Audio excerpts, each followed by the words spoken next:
Eu acho que as principais estratégias que a gente baseou o projeto da Travessia são naquilo que fazem o livro continuar sendo relevante tantos anos depois. A gente continua baseando todo esse negócio em curadoria, bons livreiros e principalmente a relação entre as pessoas. Não tem nada que a gente possa fazer para conseguir ultrapassar aquilo que os grandes players do mercado mundial fazem.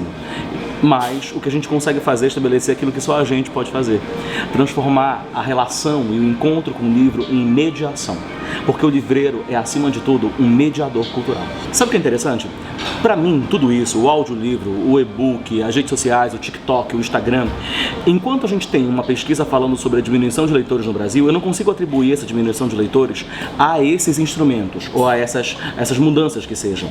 Eu consigo entender que, na verdade, o que a gente percebe no comportamento do leitor é que existem, claro, aqueles que consomem só audiolivros, existem aqueles que consomem o e-book, mas a maioria esmagadora dos leitores consomem o audiolivro, o e-book e o livro físico. A impressão que eu tenho na relação que eu tenho com os clientes da Travessia é que esses instrumentos potencializaram muitas vezes o contato com os livros, não anularam o contato com eles. O que a gente tem que entender é onde é que está esse funil em que a gente está perdendo leitores. E eu, nesse momento, não atribuo a tecnologia ligada ao livro, mas não desatribuo a tecnologia. Eu acredito que a maneira como a gente o comportamento e a cultura mudaram demais. Então hoje hoje o livro não é mais uma distração.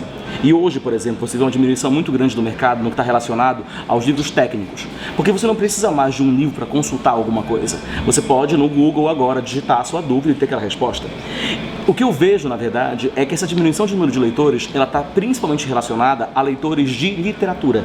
Leitores de poesia, de ficção brasileira, ficção estrangeira. E o que na verdade está acontecendo é uma revelação da quantidade pequena de leitores de literatura que a gente tem e a necessidade de fazer as pessoas lerem literatura contemporaneamente.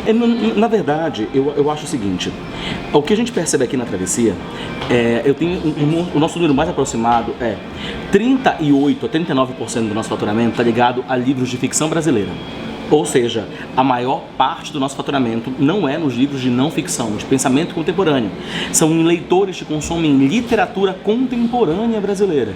Então o que a gente percebe, na verdade, é que a dificuldade que hoje o mercado passa é para atrair novos leitores. Porque a gente tem um público já formado e sedimentado. A grande dificuldade de uma livraria hoje é conseguir atrair novos leitores mostrando que ler é legal. E isso passa, claro, pelas atividades na livraria, mas também por políticas públicas. Livrarias não são só espaços de comércio de livros. Livrarias são instrumentos, dispositivos culturais.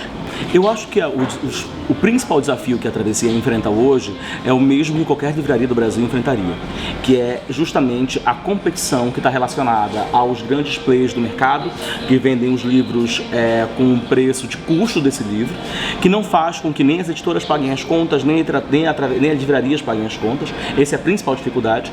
Mas a segunda delas, eu ainda acredito que está relacionado à percepção errada sobre o preço do livro que existe no imaginário brasileiro. No Brasil, o preço do livro médio está entre R$ 59,90 e R$ 69,90. E a gente costuma escutar rotineiramente pessoas falando que esse valor é um valor muito alto, está muito caro comprar livro no Brasil. Mas ao mesmo tempo que você vê que no Brasil, nesse momento, há uma disparidade em comparação a outros países latino-americanos. Livro na Argentina é muito mais caro, livro no Chile é muito mais caro, livro no Uruguai é muito mais caro.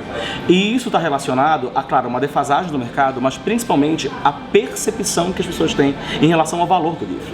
Você gasta R$ 69,90, R$ 59,90 numa cerveja no final de semana, numa pizza no final de semana, mas quando você leva em consideração o livro, a obra, você acha que não vale. Então o que eu acho que na verdade é uma segunda dificuldade, mas que é tão primordial quanto a primeira, é pensar que ainda é necessário que haja um processo de valorização do livro físico como um objeto, não só como um presente, mas como parte da rotina das pessoas. E esse é o impacto cultural, é o impacto trabalhista. A gente tem que levar em consideração que agora, enquanto a gente fala sobre isso, o Congresso discute uma escala de 6x1, a extinção da escala de 6x1, mas o que eu tenho ainda é a maioria esmagadora dos brasileiros com uma carga horária de trabalho muito maior do que o tempo livre, e isso impacta diretamente o tempo de leitura. Eu prefiro livros físicos. E eu acho que é muito por conta da influência do meu pai mesmo. Desde criança ele sempre me incentivou muito a ler. E ele sempre me emprestou todos os livros que ele tinha. Então ele tinha muitos livros físicos, enfim.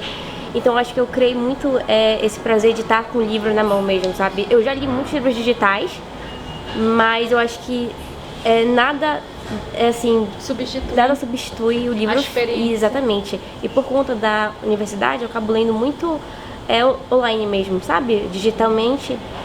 E eu tô acostumada, mas eu prefiro ainda o físico.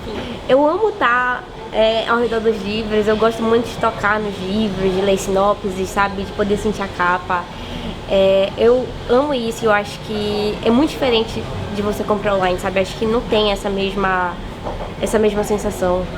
Eu acho que nada substitui isso. Eu acho que depende muito, eu percebo realmente que os livros hoje, alguns livros estão realmente muito caros, mas assim, ao mesmo tempo eu acho que assim, eu consigo encontrar alguns lugares acessíveis, sabe? Eu percebo as duas coisas. Então eu diria assim que por um lado realmente eu percebi aumento nos livros, mas por outro eu acho justo alguns preços, sabe?